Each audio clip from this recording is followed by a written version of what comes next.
Hello, I'm Maxwell, and today I would like to teach you the G's guide to how to sleep better. Sleeping is so important with our productivity, whether we're an entrepreneur, uh, working out in the gym, or whatever our life revolves around. Sleeping is the most important part.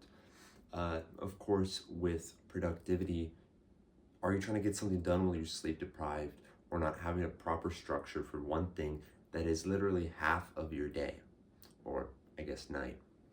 So to first get started into the tips that I can give you on to better your sleep pattern, your recovery, how well rested you are, we need to first start on the day prior. It's very important to one, look at your day and think, okay, what structure do I have? When do I need to wake up? For me, I like waking up 5 to 6 a.m. And going to bed around 8. And I can talk about that more later. But the idea is you're having a set time to wake up and go to bed every single day. Without getting into all the science of the circadian rhythms and how your body sets those things, it's very important to have a structure. Now, with your circadian rhythm, which how I remember how it works, it's been a while since I've read on that, is your brain understands that, oh, I've been going to bed at 8. Like, that's just when I go to bed. And I've been waking up at 6. It starts building that rhythm. And if you just suddenly stay up till 12 and then start changing over and over again, messing up your sleep schedule, you're in shambles. Your body doesn't know what's going on. It doesn't know when to go back to bed again. You have to build that foundation. So if you want a proper sleeping schedule, is set some alarms. I set an alarm 30 minutes before bed just to remind myself, if I forget, that we're going to bed tonight here soon, if possible. And then one that wakes me up every single morning at 6 p.m. or 6 a.m., excuse me. And another part that I want to talk about when it comes to setting when you wake up is the amount of time you set aside. You might say to yourself, well, I'm getting 8 hours of sleep every single night, but I still feel tired, Maxwell. Like, why is that? One thing is, you set aside 8 hours doesn't mean you're getting 8 hours. I think that should be new common sense. If you go to bed at, let's say, you want to get 8 hours of sleep, you want to wake up at 6 p.m. or 6 a.m., is you would say 10 o'clock. That's 8 hours right there. But then you're in bed at 10, takes 30 minutes to go to bed, and then you wake up to take a piss, or you roll around. You end up wasting around an hour or more some nights just tossing and turning or taking time, so that 8 hours you set aside isn't actually deep sleep, and it might actually be 7 to 6 hours. So I always set aside around 9 to 10 hours aside. So one, you will actually get 8 hours of sleep, and possibly more. If you get more sleep, that's a good thing. You're going to be more well rested and have a better day the following morning. Like, there's nothing wrong with trying to shoot for 9, 10 hours of sleep, not just 10, but always add a little, like an extra hour, so you actually get more than just 8 hours a day. Now, when it comes to actually setting these times, is the new discipline that you're gonna have to tell yourself is, I just go to bed at X time and I wake up at X time.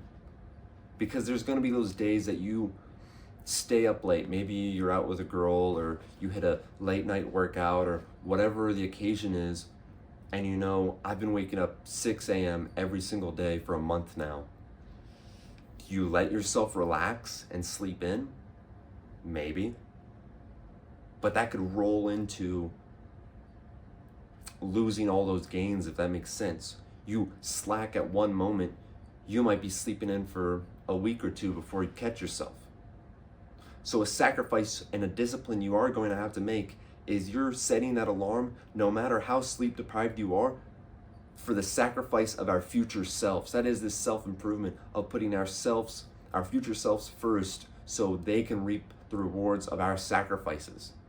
So you set that alarm, yeah, you're gonna be sleep deprived, yeah, you're gonna be tired, but at least you're not sleeping in and ruining your schedule. That is a sacrifice that needs to be made, and understand that.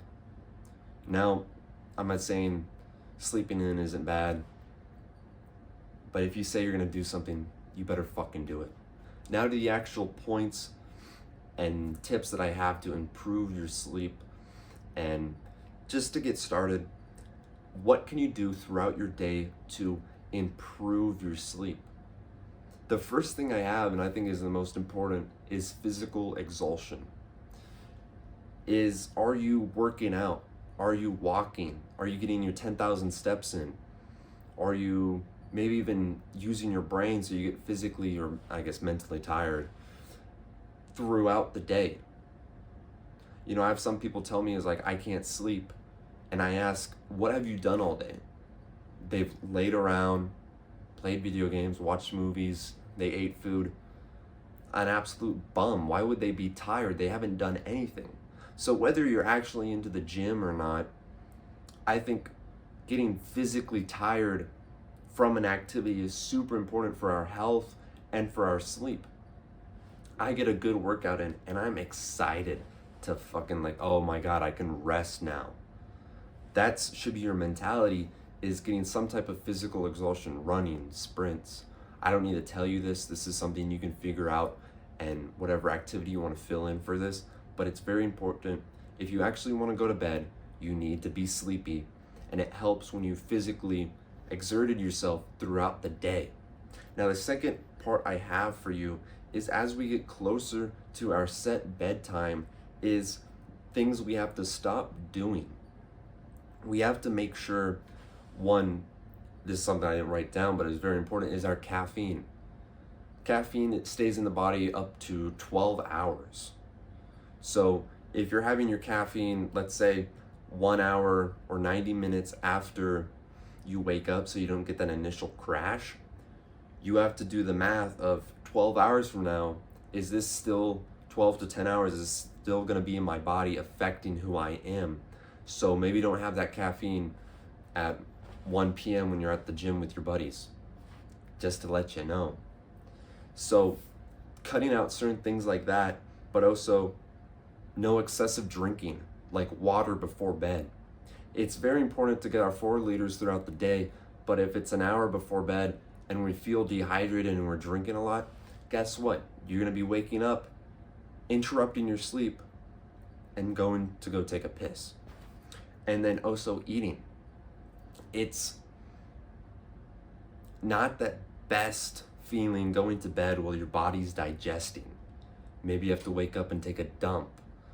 But it's going to be hard to go to bed when your body is processing and still trying to be awake and do what it needs to get done. So a big thing is not drinking or eating about an hour or 2 hours before bed. Make sure you get all that stuff done prior to your bedtime. So this, I guess, third part is no phones or screens an hour before bed.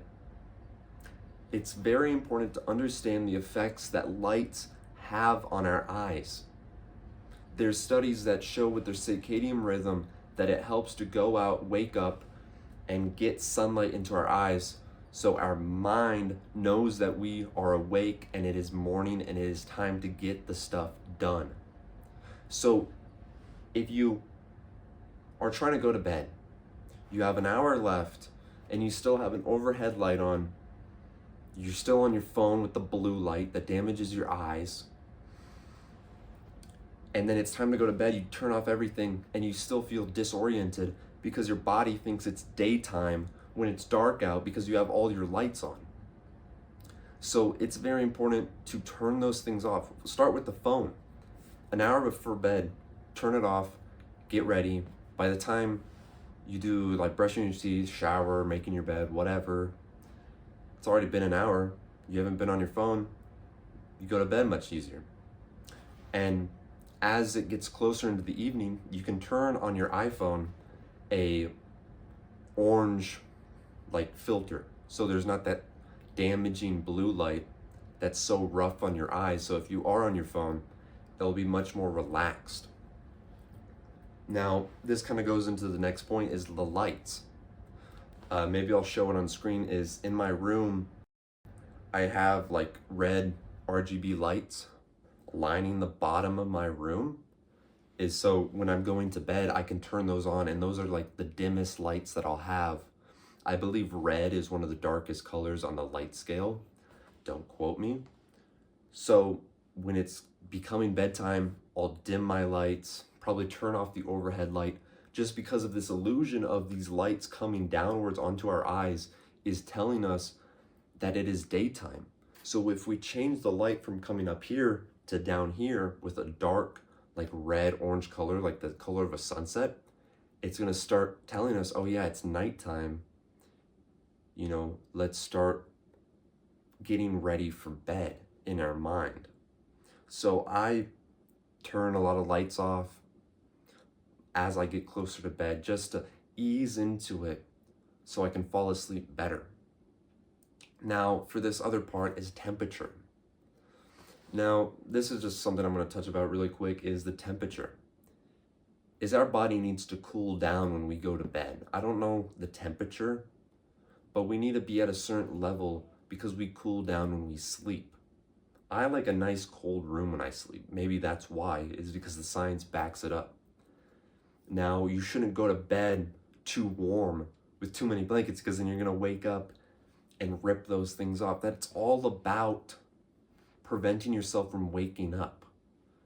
And another part when it comes to light is get like a face mask or black out your windows. I don't have mine blacked out. I like waking up to sunlight. I think it's much more relaxing and natural feeling instead of the rough, like, boom, turn on the lights when you wake up in pitch blackness.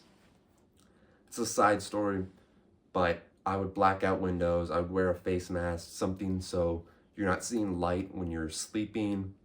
It's nice and dark, and it's nice and cool in your room, so you can just stay steady throughout your entire sleeping process. And little other things that I have is something that I've been doing, which if you want to, you can too, is I've been taping my mouth shut. So I'm kind of naturally a mouth breather, unfortunately. And I noticed ever since I started taping my mouth shut so I can breathe through my nose, get it stronger, is I've been feeling so relaxed and full. I wake up after breathing through my nose the entire night and I feel replenished. Compared to mouth breathing throughout the night, I have a dry mouth. I have to wake up to drink water, and I think I'm just like shortness of breath while I'm sleeping. Now when I tape my mouth shut and breathe through my nose, I feel like deeper bellows of breath. I'm more relaxed. I'm not waking up random throughout the night. So that's something that's improved me. Maybe you can try that out. And then really the last point that I have for you guys is noise. I grew up with sound machines. Like it's weird, like I would have a sleepover with a buddy and it's just pitch quiet, like super quiet. That was always odd for me. And for people that live in cities, you know, you have cars, you have sirens, trains driving around. I have a fan that goes, but you can buy sound machines. It's this entire philosophy of protecting you while you're sleeping.